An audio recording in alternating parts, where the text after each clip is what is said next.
In various countries around the world, including more developed countries, it's fairly common to see doctors and other medical staff in hospitals using a pager.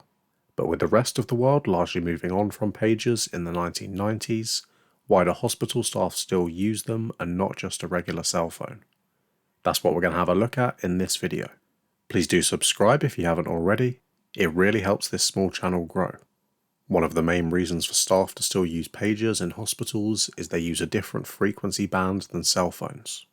Pagers use a much lower frequency band than phones do. Lower frequency signals are able to penetrate walls, floors, and other obstructions more efficiently than higher frequency bands.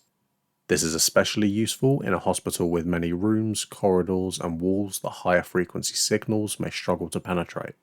Some hospitals have sections underground, and x-ray rooms are often lined with lead for the protection of other staff and patients who spend extended periods of time nearby.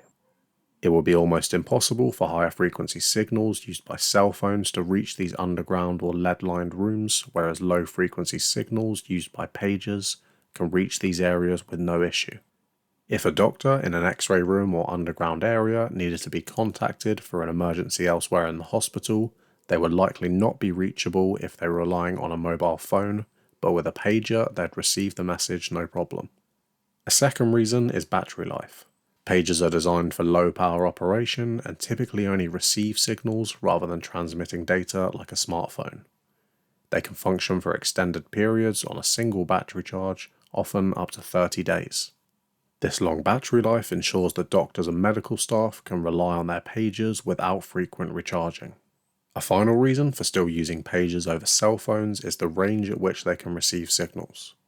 Pager transmitters can operate at higher power levels, providing extensive coverage from a single transmitter.